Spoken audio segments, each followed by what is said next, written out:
कृष्णा। श्रीमद् भगवद गीता के 12वें अध्याय भक्ति योग को आगे बढ़ते हैं, किंतु इन्हें लोग अपने में कैसे विकसित करें।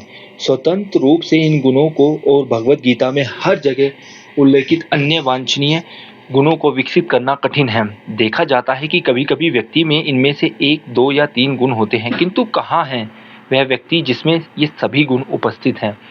श्री कृष्ण भगवद गीता में उत्तर देते हैं, भक्ति योगी बने, कृष्ण का आशय स्वीकार करें और सब कुछ उन पर समर्पित कर दें।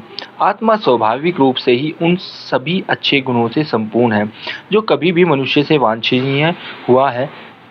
जब हमारा मन, हमारी बुद्धि और चेतना कृष्ण की संगति द्वारा भक्ति योग की प्रक्रिया से शुद्ध हो जाते हैं, तब सारे वांछनीय गुण विकसित हो जाते हैं।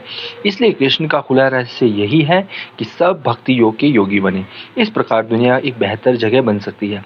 अच्छे गुणों में सबसे ऊंचा गुण है परम पुरुष के लिए भक्ति का गुण, जिसके माध्यम से अन्य सभी गुण बहुलता में विकसित होते हैं। स्वतंत्र रूप से इन गुणों के विकास से कोई कृष्ण को प्रिय नहीं हो सकता। इन सभी गुणों को कृष्ण की भक्ति के अधीन किया जाना चाहिए। जो इस प्रकार जीवन बिताता है वही सच्चा भक्ति योगी है और वह कृष्ण को बहुत प्रिय है। ओम तत्सत। अतः व्यास विरचित शत सहस्त्र श्लोकों की श्री महाभारत ग्रंथ के भीष्म पर्व में पाए जाने वाले आध्यात्मिक ज्ञान का योग शास्त्र श्रीमद् भगवद गीता उपनिषद में श्री कृष्ण और अर्जुन के संवाद से लिए गए भक्ति योग नामक 12वें अध्याय की यहीं पर समाप्ति होती है। 13वां अध्याय प्रकृति पुरुष विवेक योग।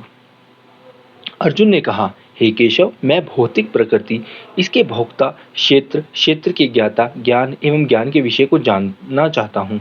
भगवान श्री कृष्ण ने उत्तर दिया, हे कुंती पुत्र, इस शरीर को क्षेत्र कहा जाता है और जो इस क्षेत्र को जानता है प्रज्ञ उन्हें क्षेत्रज्ञ कहते हैं।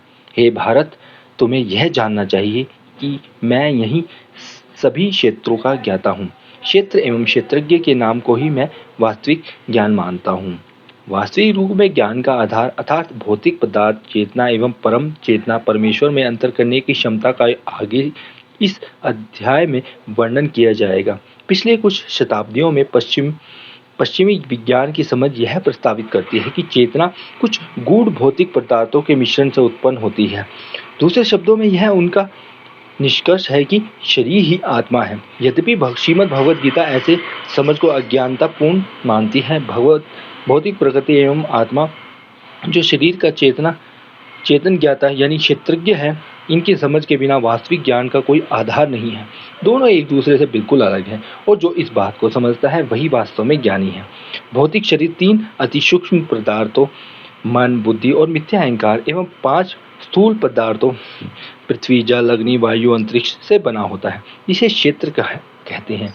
अंतर्यामिता चेतना यानी आत्मा को क्षेत्र का ज्ञाता माना जाता है और परम चेतना जो सभी शरीरों में और व्यक्तिगत चेतना में स्थित है, वह समस्त क्षेत्रों की गतिविधियों का ज्ञाता है। यह इस अध्याय का विषय है और इसे जानने के बाद व्यक्ति इस भौतिक बंधनों से मुक्त हो जाता है।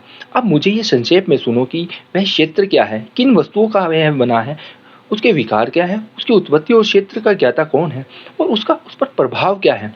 यह ज्ञान अलग अलग ऋषियों द्वारा, वेदों द्वारा विभिन्न रूपों से छंदों में वर्णित है और वेदांत सूत्र के तार्किक निर्णयात्मक अध्याय में पाया जाता है।